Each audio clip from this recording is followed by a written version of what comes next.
સંતોએ ઘણી વાત કરી, પણ ખરેખર આ ગુરુ મહિમા જે છે એ અનંત છે અને અપાર છે. આનો પાર પામી શકાય એવું નથી અને એ સમજાય એવો પણ નથી. એનું કારણ છે કે જે કાંઈ આપણને જ્ઞાન સદગુરુના શરણે જ્ઞાન જે જ્ઞાન મળ્યું છે એ 5મા વેદનું જ્ઞાન મળ્યું છે અને આપણે આ 4 વેદની વાતોમાં ફસાણા છીએ. હવે આમાંથી જ્યાં સુધી આપણે ન નીકળી શકીએ ત્યાં સુધી 5મા વેદનું જ્ઞાન આપણને થાય નહીં. કારણ કે બધા સંતો એક જ વાત કરે છે કે આત્માની ઓળખાણ કરો. તો આત્મા તો આપણને ગુરુ મહારાજે ઓળખાયો છે. કોના નથી ઓળખાયો? જો કયો, બધાને ઓળખાવી દીધો છે. તો કેમ જણાતો નથી? પણ એને જાણવા માટે હું આપણને કીધું ગુરુ મહારાજે એનું આપણને ધ્યાન જોયું નથી. જો એ ધ્યાન રહી જાય ને તો અમે ક્યાં કાંઈ કરવા પડે છે? આત્મા જણાઈ ગયેલો જ છે. હવે જે વસ્તુ વ્યાપક છે એને કેમ ગોચવી? એની જગ્યા ખાલી નથી. આપણે એની અંદર આવી છીએ છતાં આપણને ખ્યાલ નથી. તો એ આપણે કેમ કોઈ આપણને સમજાવી દેશે? કે આપણે પોતાને જ સમજવું પડશે. તો ખરેખર આ વસ્તુને જાણવી હોય, જેમ છે એમ જાણવી હોય તો આ બધા દાવા છોડી દેવા પડે. તનના, મનના, ધનના આ બધા દાવા જ્યાં સુધી છૂટે નહીં ત્યાં સુધી આ પદ ઓળખાય એવું નથી. કારણ આ તો વાણી રહિત વસ્તુ બતાવી છે. અને સંતો પણ કહે છે કે વાણીમાં આવે છે વણસી જશે આ નિર્વાણી પદ હશે. આ જે નિર્વાણ પદ છે એ પદની જો આપણને પ્રાપ્તિ કરાવી હોય તો આ પદને જાણવા માટે આ બધા દાવા છોડી દેવા પડે. ખરેખર આ જાણવા પણ છે ને એ છોડી દેવું પડે. તારા જણાય એવો છે. આપણે એમ માનતા હોઈએ કે આપણે કંઈક જાણીએ છીએ તો એ વાત ખોટી છે. એમ જણાય એવો નથી અને કોઈ કે એવો ન હોય. એ તમે નક્કી કરો એવો હોય. બાકી કોઈ આપણને એમ કે આ બધા સંતોએ પ્રમાણ આપ્યા છે તો મીરાબાઈના ઘુંઘરૂમાં દેખાણો છો, નરસિંહ મહેતાના ખીજડામાં દેખાણો છો, કબીરને રેતીમાં દેખાણો છો, બધા નોખો નોખો દેખાણો, કોકના કુજરામાં દેખાણો છો. તો ક્યારે એ દેખાય કે જ્યારે આપણે બધા દાવા લઈને ફરીએ છીએ ને દાવા છોડી દેવા પડે અને પોતાને જ નક્કી કરવાનું છે. જે પદ આપણા ગુરુ મહારાજે સમજાવ્યું છે આ પદ જો આપણે પોતે જ નક્કી કરીશું ને તો ખરેખર આ વસ્તુ સમજાયેલી છે. આપણે વાતો ને સત્સંગ અને ભજન કાયમ કરીએ છીએ પણ સંતોના શબ્દ જે અનમોલ છે આ શબ્દને જો ક્યારેક આપણા જીવનમાં પકડાઈ જાય ને એકાદો શબ્દ તો પાર પામી લેવાય એવું છે. નકર તો પછી આ બધી શબ્દ એ મોજ જ છે, કાંઈ એનથી થાય એવું નથી. સંતો તો બહુ કહી ગયા છે નહીં છોડો ગુરુજીનું નામ સુણજો જ્ઞાનની નિશાની. નહીં છોડો ગુરુજીનું નામ સુણજો જ્ઞાનની નિશાની. શેરડીમાંથી સારા ગણાડીઓને સાકર પડ્યું નામ. શેરડીમાંથી સારા જકાડીઓને સાકર પડ્યું નામ. નામ હમે તો નાખી કીધું, નામ હમે તો નાખી કીધું. મારો શ્યામ સુણજો જ્ઞાનની નિશાની લાહી છોડો ગુરુજીનું નામ છોડજો જ્ઞાનની નિશાની નહીં છોડું ગુરુજીનું નામ છોડજો જ્ઞાનની નિશાની. ગુરુ મહારાજે નિશાની એક બતાવી દીધી છે. કેવી નિશાની બતાવી દીધી છે કે જ્યાં ગુરુ નથી ત્યાં શિષ્ય નથી, બેને એક કરીને બતાવી દીધા છે. આવી નિશાની ગુરુ મહારાજે બતાવી છે આપણને. શેરડી માંથી સારજ કાઢ્યો સાકર પડ્યું નામ, નામ અમે તો નક્કી કીધું એ જ અમારો રામ. આ શરીરની અંદર આ તન મન ધન શીશ આ બધા દાવા આપણે છોડી દીધા પછી જે કાંઈ વધ્યું એ નામની આપણે ગુરુ મહારાજે ઓળખાણ કરાવી છે. અને જો આ નામ નક્કી થઈ જાય તો પછી આને કાંઈ કરવા પણ રહે એવું નથી. પણ એના માટે આ બધા દાવા છોડવા પડે. આપણે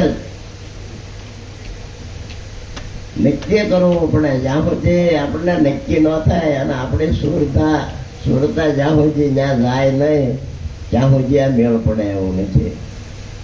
એટલે કીધું સુરતા સુગડ સમેટે એના ઘટમાં સાહેબ બેઠે. સુરતા સુગડ જો થઈ જાય તો ખરેખર સાહેબ તો પોતાના ઘટમાં જ છે. અને કોઈ કહે છે બહાર છે ને કોઈ કહે અંદર છે. તો સંતો તો કહે છે કે બહારે નથી ને અંદરે નથી, પણ કહેવાય એવો નથી એમ તો કહે છે બધા. પણ પાછો છે એની સિવાય કાંઈ આવે નહીં. એટલે ખરેખર નામ જ અમે નક્કી કીધું એ જ અમારો રામ. નાઈ છોડો ગુરુજીનું નામ છોડજો જ્ઞાનની નિશાની. નાઈ છોડો ગુરુજીનું નામ છોડજો જ્ઞાનની નિશાની. નામ જ કાશી નામ જ ગંગા નામ તીરથ ને ધામ.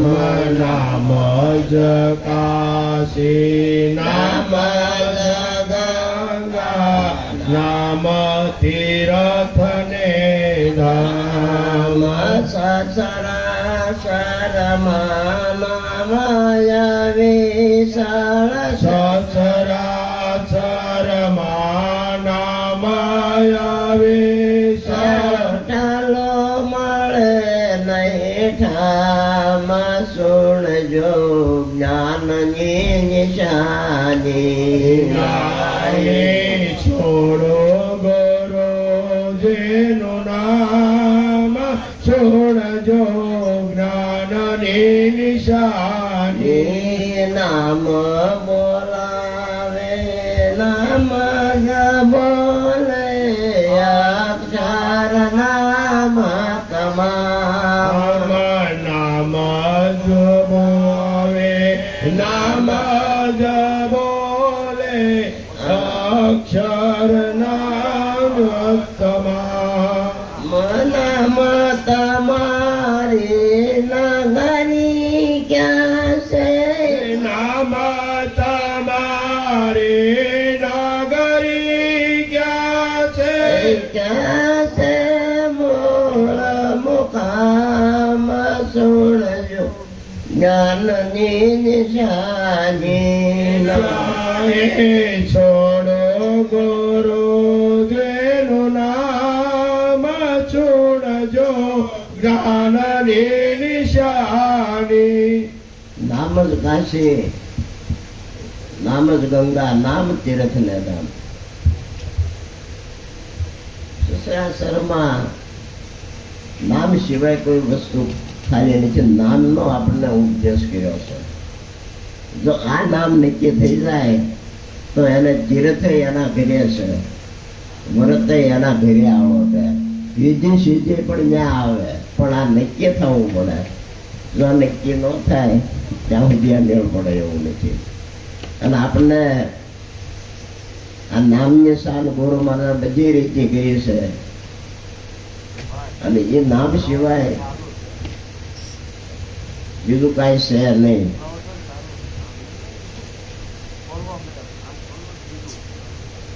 એટલે કીધું કે નામ જ બોલાવે, નામ જ બોલે, અક્ષર નામ તમામ. વહીવટ ક્યાંથી થાય છે? તો ખરેખર નામથી જ વહીવટ થાય છે. કોઈ વ્યક્તિ વહીવટ કરતા નથી. આ બધાના નામથી કાર્ય થાય છે. આપણે બેંકમાં જઈએ અને આપણે કદાચ 50,000 રૂપિયા ભરી દઈએ અને પછી એમ કહી મને 5,000 પાછા આપો તો ન આપે. નામ સહી કરીને આપવી પડે તો જ પાછા મળે. એમ ખરેખર આ જગતનો વહીવટ નામથી જ થાય છે. નામ સિવાય કોઈ કાર્ય થતું નથી. એટલે કીધું નામ જ બોલાવે, નામ જ બોલે, અક્ષર નામ તમામ. નામ તમારે કાયા ન મળે, સર્વેના કરતા કામ. જો આ જગતની અંદર આ નામને કાયા નથી, છતાં જગતનું કાર્ય કોણ કરી રહ્યું છે? કે નામ જ કરી રહ્યું છે. અને આવો મહિમા આપણે ગુરુ મહારાજે બતાવ્યો છે. જો આપણા જીવનમાં આ તો લક્ષ્ય જેનું લાગી ગયું છે એ જ આ પદને પામી શકવાના. બાકી કદાચ એની વાતો કરતા હોય કે કદાચ કોઈ ન સાંભળતા હોય, બધા પીડા રહેવાના છે. કારણ કે આ પદને પામવું એ તો બહુ આગી વાત છે. બધા દાવા છોડી દે. ત્યાં દાવા છૂટે એવું નથી. આ ત્રિગુણી માયા આ જગતમાં કોઈને બહાર ન નીકળવા દે. પણ તોય આમાંથી કોકો નીકળી જાય. ન નીકળે એવું નથી. અને કદાચ નીકળી જાય તો ખબર ન રહે. અને કોણ નીકળી જાય એમ ન ખબર રહે. આ કઈ થોડી જાહેર ભક્તિ નથી. ભક્તિ તો અંતરમાં આવે. અને અંતર્મુખ ભક્તિ છે. આ તો જેના અંતરમાં ભક્તિ આવી ગઈ છે એ આ પદને પામી જવાના છે. નાઈ સોડો ગુરુજીનું નામ સુણજો જ્ઞાનની નિશાની. નાઈ સોડો ગુરુજીનું નામ સુણજો જ્ઞાનની નિશાની. નામ તમારી નગરી ક્યાં છે મુકામ. નામ તમારી નગરી ક્યાં છે મોળ મુકામ. નામ તમારો રંગ કેવો, નામ તમારો રંગ કેવો, દોષ કે શ્યામ સુણજો જ્ઞાનની નિશાની. હે નાહી છોડો ગુરુજીનું નામ સુણજો જ્ઞાનની નિશાની. નામ તમારી નગરી ક્યાં છે મૂળ મુકામ. નામ તમારો રંગ જ કેવો ધોળો છે કે શ્યામ. ગાનો રંગ કેવાય એવો છે. તાર નામની નગરી ક્યાં છે? આ તો સંતોએ એના અનુભવ ઉપર આ પદ લખેલું છે.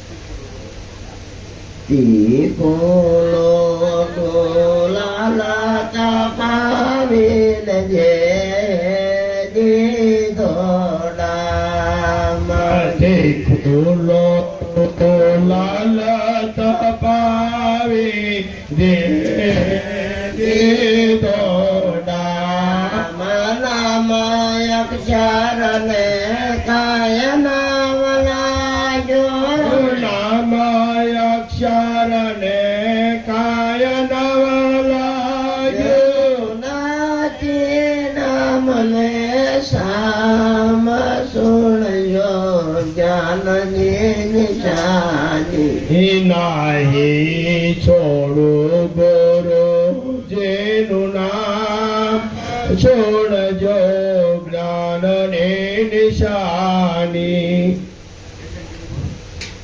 સુરત અમારે સદગુરુ બેઠા ગઢ ખોલ મારું ગામ સુરત મધ્ય સદગુરુ બેઠા ગઢ ખોલ મારું ગામ ગઢ ખોલે તો સુરત દેખે ગઢ ખોલે તો સૂરજ દેખે અર્જુન રણ છોડનાર સુણજો જ્ઞાનની નિશાની નાહી છોડો ગુરુ નામ છોડજો જ્ઞાનની નિશાની સદગુરુ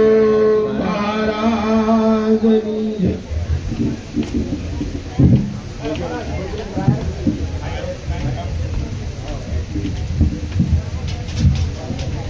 સદગુરુ મહારાજ આજનું ભજન ગુરુ